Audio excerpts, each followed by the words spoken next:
अपनी तुष्टीकरण की नीति के लिए कुख्यात वेस्ट बंगाल की टीएमसी की सरकार के कारण वहाँ पे रामनवमी के जुलूसों पर, शोभा यात्राओं पर हमले हुए हैं। सनातन आस्था को आहत करने की किस हद तक की कुछ चेष्टाएं हो रही हैं, यह एक बार फिर से वहाँ देखने को प्राप्त हुआ है। हमें नहीं भूलना चाहिए कि सुशासन की पहली शर्त रूल ऑफ लॉ है। अभी रामनवमी का आयोजन संपन्न हुआ है। भारतीय जनता पार्टी शासित सभी राज्यों में रामनवमी के उत्सव और शोभा यात्राएं सकुशल संपन्न हुई, लेकिन अपनी तुष्टीकरण की नीति के लिए कुख्यात और भारत की सनातन आस्था के लिए वेस्ट बंगाल की टीएमसी की सरकार के कारण वहाँ पे रामनवमी के जुलूसों पर, शोभा यात्राओं पर हमले हुए हैं। यानी सनातन आस्था को आहत करने की किस हद तक की कुछ चेष्टाएं हो रही हैं, यह एक बार फिर से वहाँ देखने को प्राप्त हुआ है।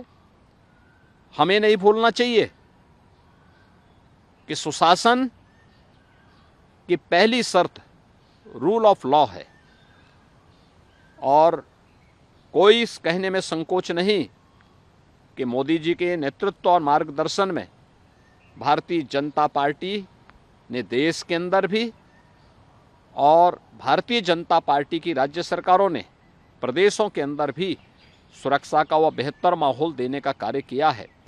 और इसीलिए कल 102 लोकसभा सीट पर जो चुनाव हुए हैं, ये चुनाव 7 चरणों में इस मोमेंटम को इसी रूप में बनाए रखेंगे, ये मेरा पूरा विश्वास है। अपनी तुष्टीकरण की नीति के लिए कुख्यात वेस्ट बंगाल की टीएमसी की सरकार के कारण वहाँ पे रामनवमी के जुलूसों पर, शोभा यात्राओं पर हमले हुए हैं। सनातन आस्था को आहत करने की किस हद तक की कुछ चेष्टाएं हो रही हैं, यह एक बार फिर से वहाँ देखने को प्राप्त हुआ है। हमें नहीं भूलना चाहिए कि सुशासन की पहली शर्त रूल ऑफ लॉ है। अभी रामनवमी का आयोजन संपन्न हुआ है। भारतीय जनता पार्टी शासित सभी राज्यों में रामनवमी के उत्सव और शोभा यात्राएं सकुशल संपन्न हुई, लेकिन अपनी तुष्टीकरण की नीति के लिए कुख्यात और भारत की सनातन आस्था के लिए वेस्ट बंगाल की टीएमसी की सरकार के कारण वहाँ पे रामनवमी के जुलूसों पर, शोभा यात्राओं पर हमले हुए हैं। यानी सनातन आस्था को आहत करने की किस हद तक की कुछ चेष्टाएं हो रही हैं, यह एक बार फिर से वहाँ देखने को प्राप्त हुआ है।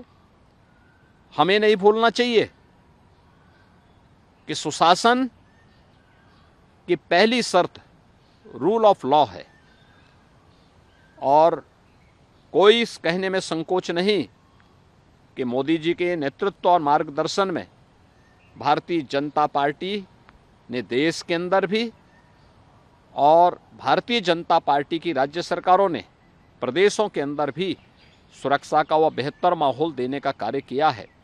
और इसीलिए कल 102 लोकसभा सीट पर जो चुनाव हुए हैं, ये चुनाव 7 चरणों में इस मोमेंटम को इसी रूप में बनाए रखेंगे, ये मेरा पूरा विश्वास है।